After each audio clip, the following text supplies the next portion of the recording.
এটা আমি কি করেছি? এই যে একেবারে নভেলি ব্যাপার। আশা এটা পড়লে কি মনে করতো? সে তো এর অর্ধেক কথা বুঝতেই পারতো না।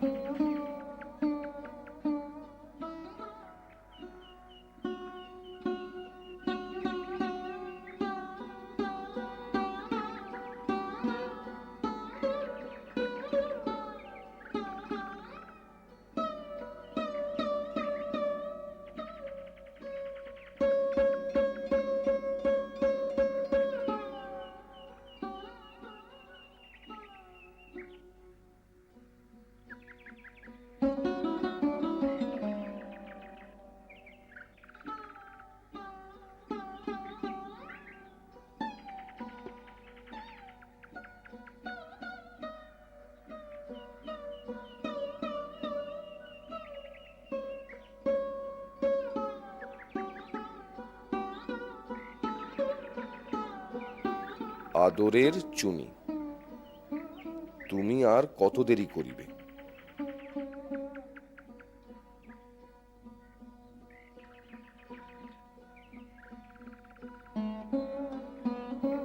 তোমার জ্যাঠামশায়ের যদি এলাহাবাদ হইতে ফিরিতে দেরি থাকে তবে আমাকে লিখিও, তোমাকে লইয়া আসিব। এখানে একলা আর আমার ভালো লাগিতেছে না। মহেন্দ্র।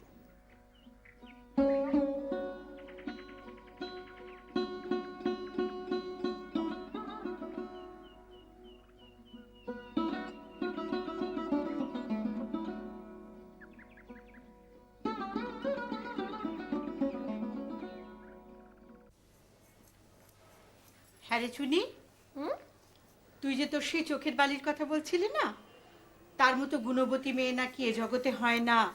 হ্যাঁ গো মাসি, আমি এতটুকু বানিয়ে বলছি না। আমার চোখের বালির যেমন গুণ তেমন রূপ, আর ঘরের কাজকর্মেও তেমন চৌখস। আসলে তোর সখী তো, তাই তার কোনো দোষই তোর চোখে পড়বে না, সবই গুণ দেখবি। আর বাড়ির আর কে কি বলে শুনি? মার মুখে তো তার প্রশংসাই ধরে না। আমার চোখের বালি যদি কোনোদিন বলে যে সে দেশের বাড়িতে যাবে, মা তো ভেবেই অস্থির। তারপর জানো মাসি, কেউ যদি অসুস্থ হয়ে পড়ে, আমার চোখের বালি তার এমন সেবা শুশ্রূষা করবে যে সে সুস্থ হতে বাধ্য। আর মহিন, সে কি বলে? তাকে তো তুমি জানো মাসি, সে একমাত্র নিজের ঘরের লোক ছাড়া আর কারোকে পছন্দই করে না। আমার চোখের বালিকে সবাই ভালোবাসে, একমাত্র তার সঙ্গেই বনে। কিরকম? আমি যদিও বা অনেক কষ্টে তাদের দেখা সাক্ষাৎ করিয়ে দিলাম, কিন্তু তাদের কথাবার্তাই তো বন্ধ। তুমি তো জানো মাসি, উনি কেমন ঘরকুনো লোক। লোকে ভাবে উনি বুঝি অহংকারী, আসলে তা তো নয়। উনি দু একজন ছাড়া আর কারোকে পছন্দই করেন না? তা বটে। মহিন যখন এখানে এসেছিল তখন তোর চোখের বালির কথা কিন্তু একবারও মুখে আনেননি। ওই তো তার দোষ। যাকে পছন্দ করবেন না তো করবেনই না, যেন তাকে কোনোদিন দেখেননি, চেনেন না, এমনই তার ভাব। আবার যাকে ভালোবাসে মহিন শুধু জন্ম জন্মান্তরে তাকেই দেখে, তাকেই জানে, এভাবও তার আছে। কি বলিস চুনি? হ্যাঁ রে, বিহারীর খবর কি রে? সে কি আর বিয়ে থা করবে না নাকি?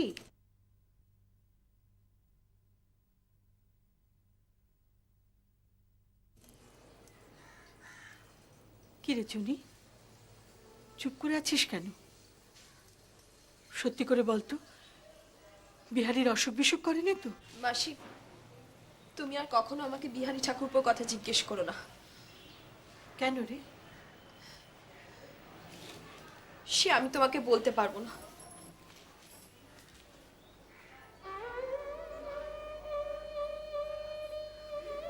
অমন সোনার টুকরো ছেলে বিহারী, এর মধ্যে কি এত বদল ঘটলো তার মধ্যে, যার জন্য চুনি পর্যন্ত তার নাম শুনে উঠে গেল? সবই অদৃষ্টির খেলা। না হলে কেনই বা চুনির সঙ্গে তার বিয়ে ঠিক হলো, আর কেনই বা মহেন তার হাত থেকে চুনিকে কেড়ে নিল? কে জানে। তোমাকে একটা চলাচলতির ব্যবস্থা করে দিতেই হবে। দেখো সাধুচরণ, তুমি আমার গ্রাম সম্পর্কের ভাই হও, তোমাকে তো আর যেমন তেমন যে কোনো কাজ দিতে পারি না। দিদি, কোনো উপায় না দেখি তোমার কাছেই একদম চলে এলু। যদি কিছু একটা কাজকর্ম হয়ে যায়, তাই তুমি আমাকে এখান থেকে চলে যেতে বলো না। না না না, চলে যেতে তোমাকে আমি বলছি না। আসলে নায়েব মশাই সেরেস্তার কাজ নিয়ে খুব ব্যস্ত থাকেন।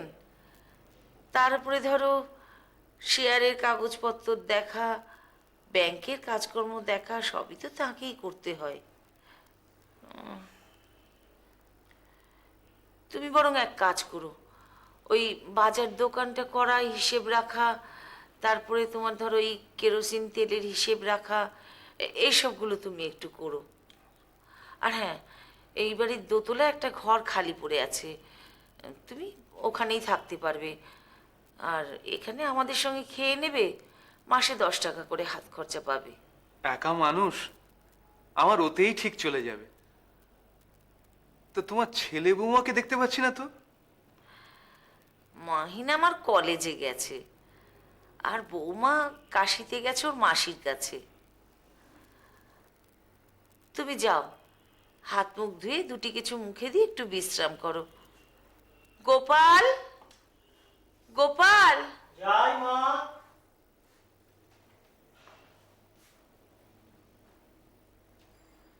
গোপাল, এই দাদাবাবুটিকে নিয়ে তুই আমাদের দোতলায় যে খালি ঘরটা আছে ওখানে থাকার ব্যবস্থা করে দে। আর বিনোদকে বলবি ওর খাবার ওই ঘরেই পাঠিয়ে দিতে। তুমি ওর সঙ্গে যাও। আসেন বাবু, আসেন আসেন।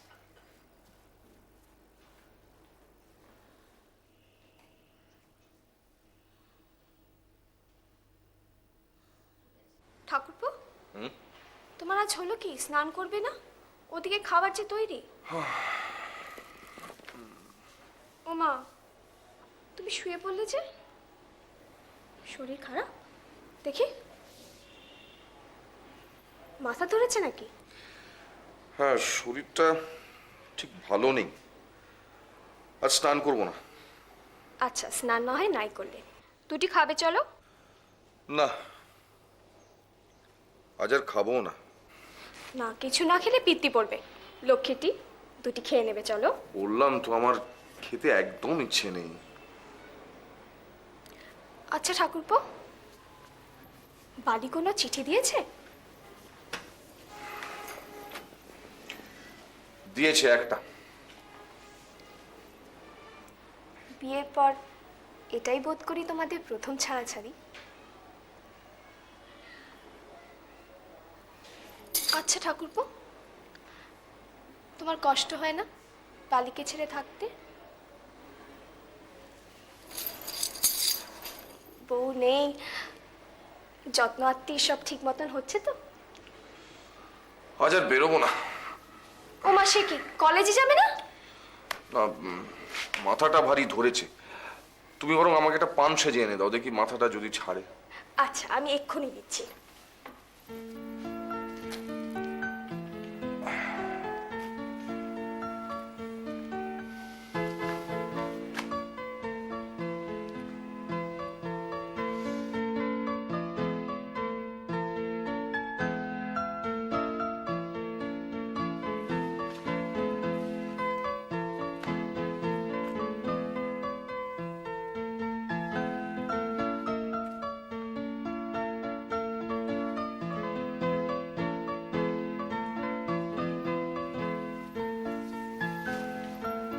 এই নাও তোমার পান।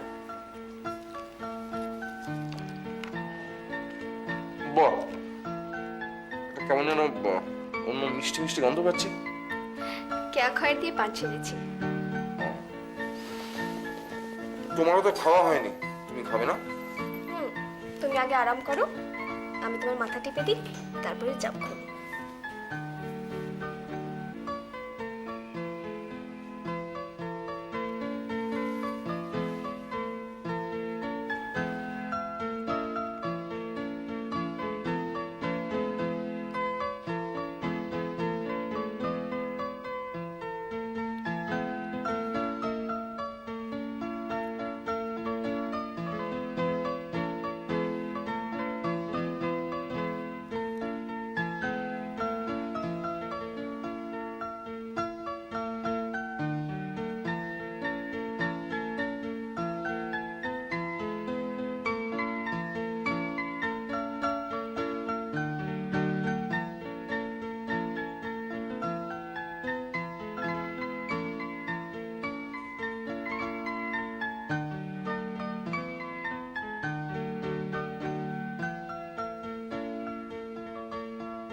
না, আমার কলেজ আছে, আমাকে বেরোতে হবে। তুমি অত ব্যস্ত হয়েও না, আমি তোমার জামা কাপড় এক্ষুনি দিচ্ছি।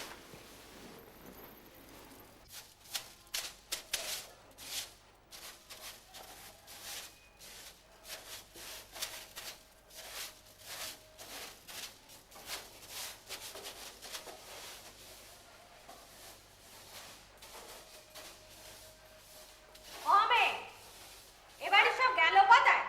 সবাই আছে, তো তোমার কাকে চাই গা? আমার দরকার এবাড়ির মালকিনের সঙ্গে।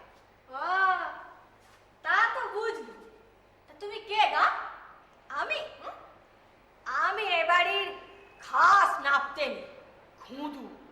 ও, আর আমি হনু এবাড়ির খাস চাকরানি বিন্দু। আমার কি কাজ তা তো বুঝতেই পারছো। তা গা, তোমার কি কাজ গা? আমার কাজ বৌদিকে আলতা পইরে দি, ঝামাদের পা ঘষে দি, মাথার চুল সর্ষে খোলতে পরিষ্কার করে দি, নখ কেটে দি, মাথা গ্রহণের মাথার পাকা চুল তুলে দি, আর কত ভিড়তে দেব। হ্যাঁ গা, হ্যাঁ একবার বৌদিমণিকে ডেকে দাও দেখিনি। হ্যাঁ দিয়েছি। খুদু দিদি, খুদু দিদি গো, আমার একটু ওইসব করে দেবে গো। ওইসব মানে ছামা দিয়ে তোর পা পরিষ্কার করে দিতে হবে। পাসপোর্টটা তো কম নয়। করছো কেন? আমি তোমার পয়সা দেব। কুঁজোরা বা চিত হয়ে সুবাস, আমি বলে বড় ঘরের বউচিতে ছাড়া কারো পাঁচই নে। আমি আমি নিজেই ওপরে যেতে পারবো। নিজে যখন ওপরে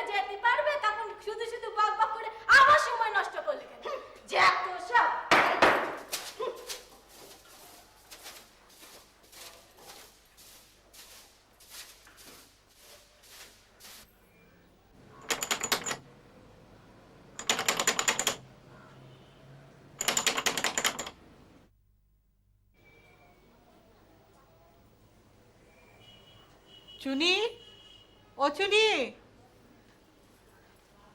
বলো মাসি।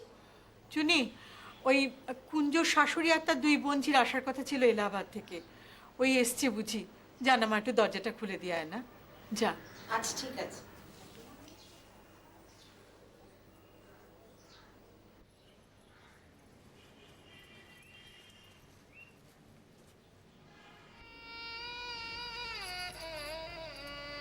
এ কি বৌঠান, তুমি এখানে? তবে যে শুনলাম তুমি কাশিতে আসবে না।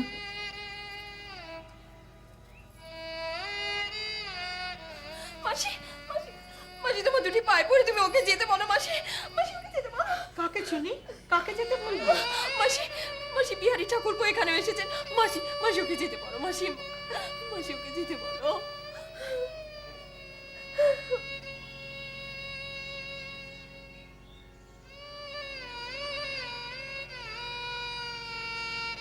বিহারি, তুই এখানে?